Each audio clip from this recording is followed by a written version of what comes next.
So welcome to part 3, guys, the road test.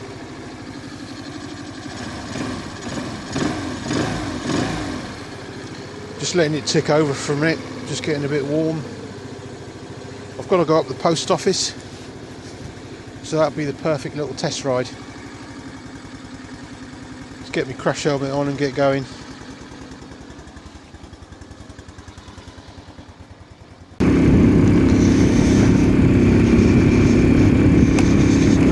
Alright, so straight away it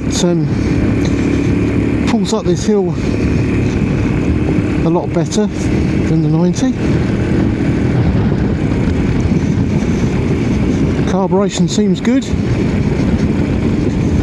so far. Obviously I'm not going to be able to cane it and go for top speed runs and things because I need to run it in, but it's nice and smooth. Yeah, it's running sweetly. Nice and quiet with the standard exhaust and airbox. I don't like noisy bikes, and I like things to look original.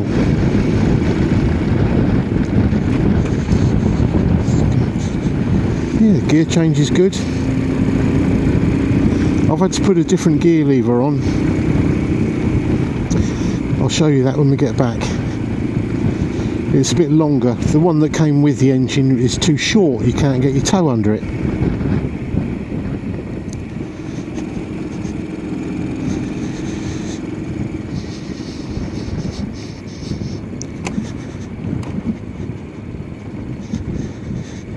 Yeah, it runs lovely.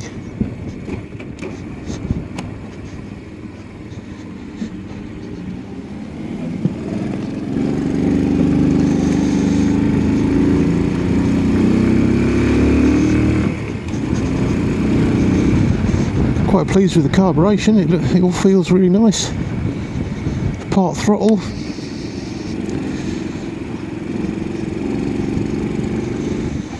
Yeah, I'll just go in the post office and then give it a proper test.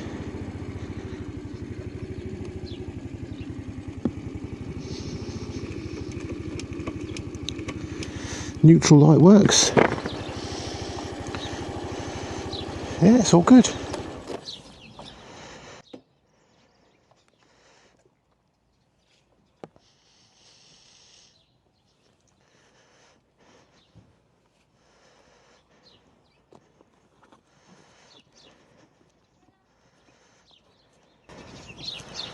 God, it just fits in here.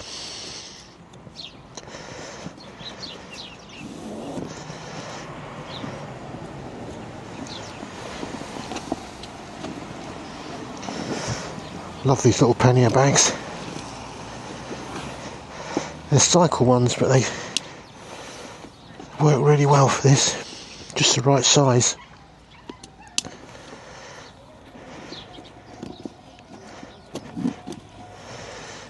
Right, I'll go in the post office. I'll have to turn you off while I do that, because they won't like it. That's the post office done. Get more of a test ride now.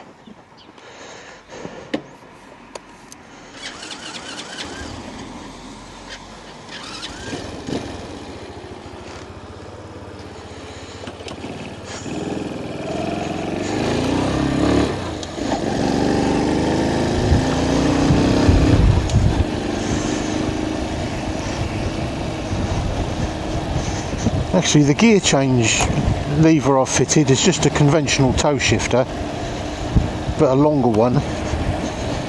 It's not bad. It's not bad. And because the gear shift is opposite, you know, up for up instead of down for up on the other engine, it sort of takes away the confusion a little bit, because it feels like I'm on a conventional motorbike with the 1 down 4 up gearbox. Obviously this is 4 up. If I stick with this, then I won't get confused about the gears and shove it the wrong way. Well, I probably still will. It'll take a while to get used to it.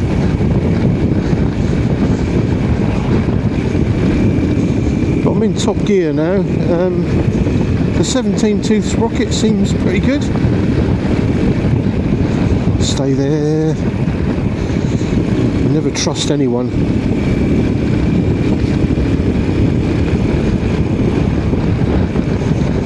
Yeah, so far I'm liking it. It'll be lucky if the carburation is pretty good straight off like that, because I'm getting a bit fed up with taking that carb off.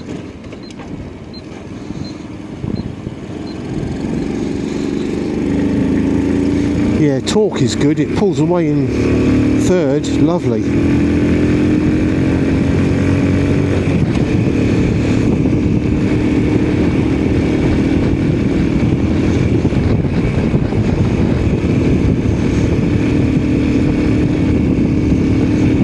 Yeah, I'm liking it.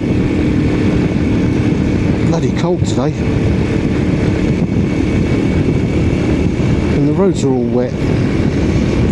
Probably with all this damn salt they put down.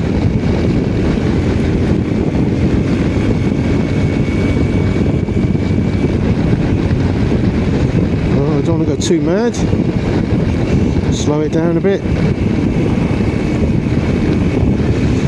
I think with running in these engines, you don't need to worry about sticking to 30 mile an hour or something silly.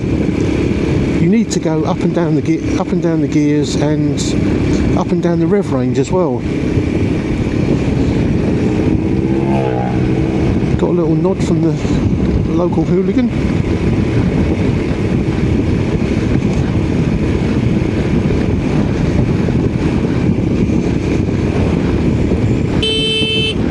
Fucking bloke. It's frightening, it is sometimes.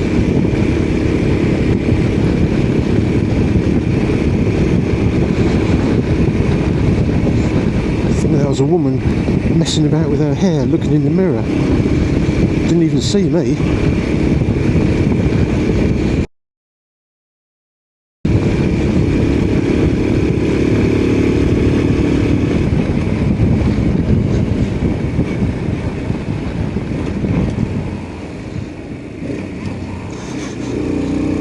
It's much nicer having a 4-speed gearbox.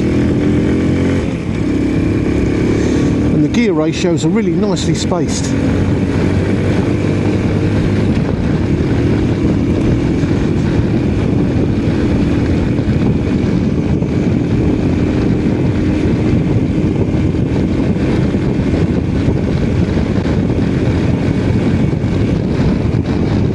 Without caning it, I can't really tell the top end performance.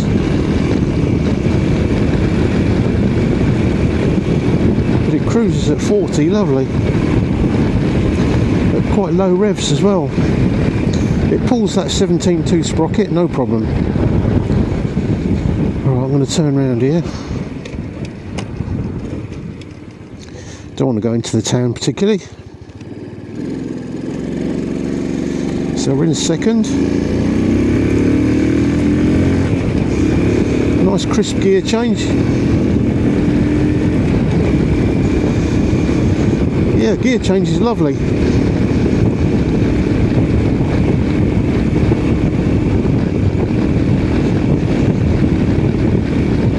It's a little bit more vibey than the original engine. That was a little bit smoother, but not as bad as the 125. That is quite vibey.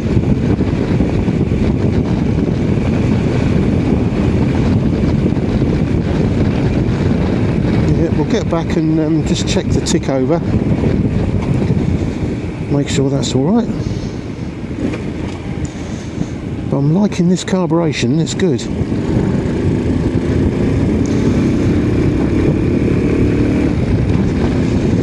Who said Chinese carburetors weren't any good? Probably me.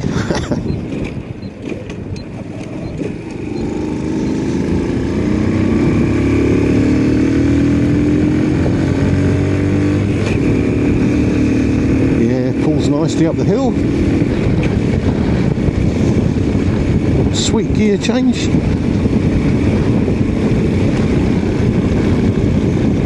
Oh, the sun's come out. That's better. I can feel the warmth straight away.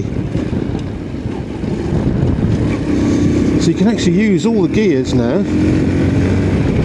Second, third. Yeah. 4-speed is so much better. Stay there. Cool.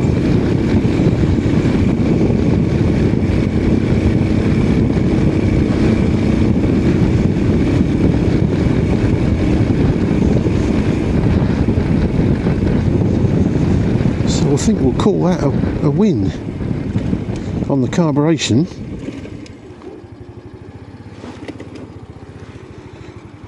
It ticks over at a standstill. There's nothing worse than it stalling when you stop at a junction. Neutral light works nicely.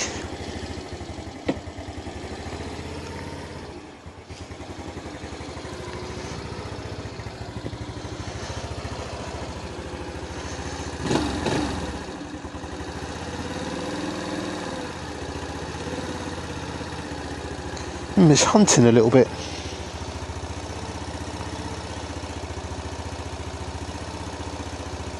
Let's just have a little play with the mixture screw.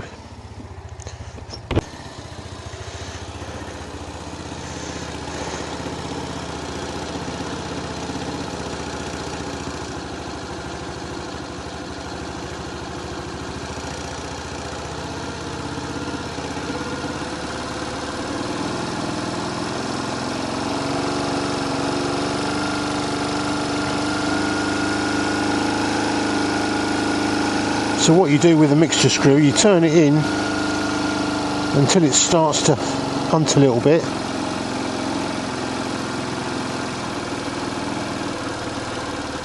Which is there, and then back quarter of a turn.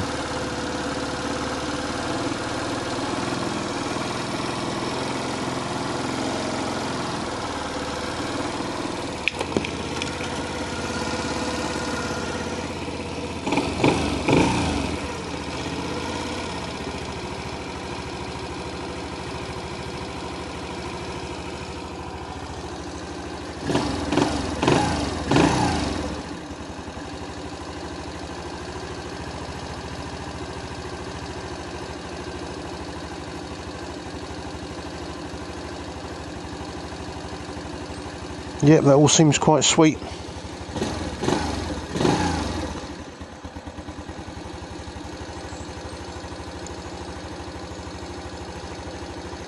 Need to run it a bit more.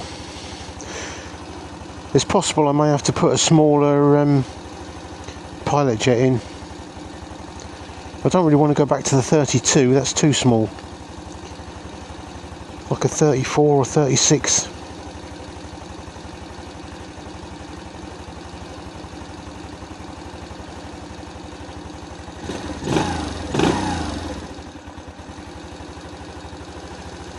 Yeah, that's not bad.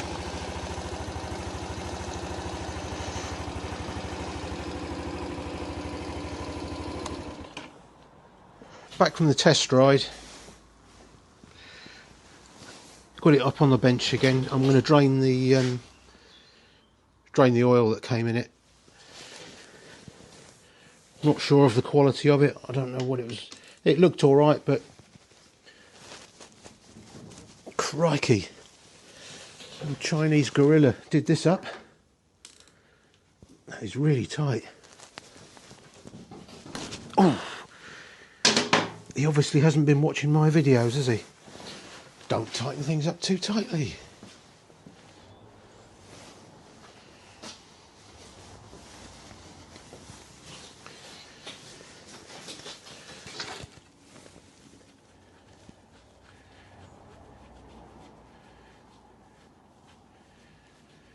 Yeah, put some nice fresh 1040 in there.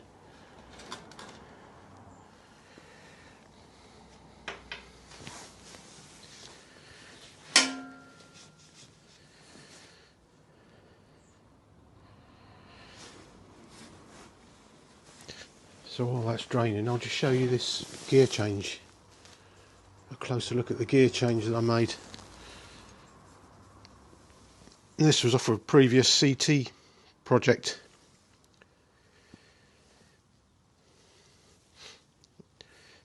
So it's a bit, this could do with being a bit longer and slightly higher maybe. It's actually not too bad, but I would like a heel and toe shifter really. Yep, not too sure about what to do about that one at the moment. Yeah, that oil looks horrible. It's really thin.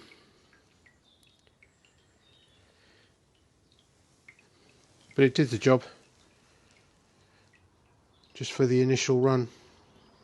Get it warm. I'll get some fresh oil in there. Put some fresh oil in before I forget. Got my measuring jug. 600ml. I haven't got much left in this can actually. That was enough. Yeah, easy.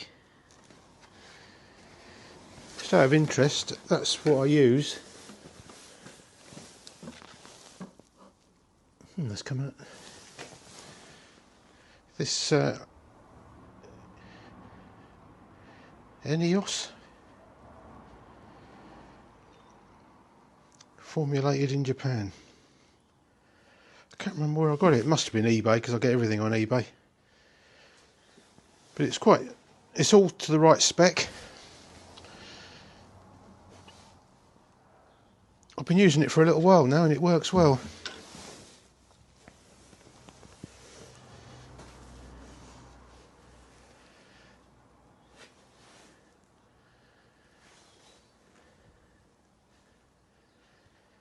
I'll put 600ml in, then check it.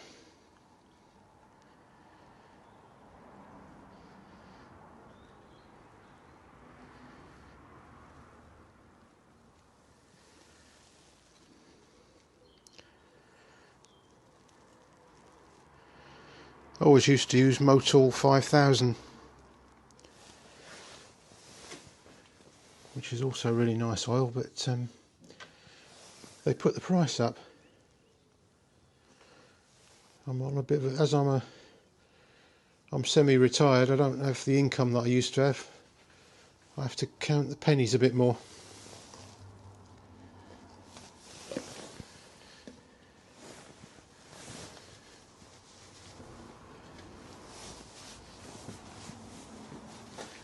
So on these engines, you to check the oil, you have to screw it in. Screw the dipstick in, unlike the Honda ones, where you just rest it on the top. It's a bit of faff, isn't it, having to screw it in.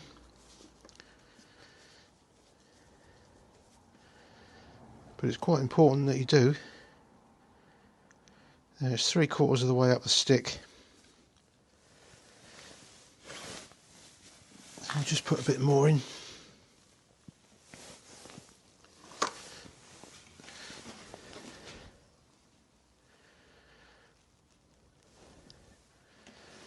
There should be plenty.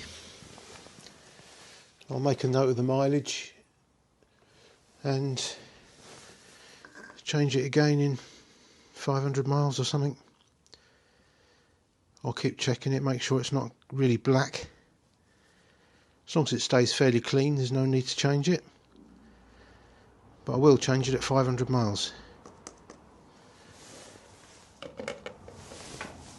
Let's check that level again. Screw it in. So if you rested it on the top, you'd overfill it.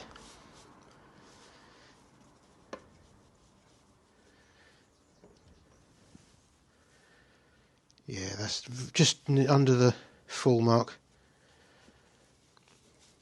Call that good. So it's all back together. What's the conclusion? Is it worth going to all that trouble to put a 110 in? Well, the answer for me is a definite yes. It's that extra torque and horsepower to get me on my journeys, because you know, I've got some quite big camping trips coming up. I'm going to be loaded up and doing quite a lot of miles, so yeah, I need all the power I can get. So for me, yes, it was well worth doing. Bit of grief. I've still got the gear change to sort out. Yeah, I'm going to run it around for a bit just to check the carburation is all good. But I think it is. I think we just hit the sweet spot there with the Chinese carburetor. Who would have thought it? So I hope you found that little series useful anyway. Thanks for watching, and we'll see you on the next one. Cheerio.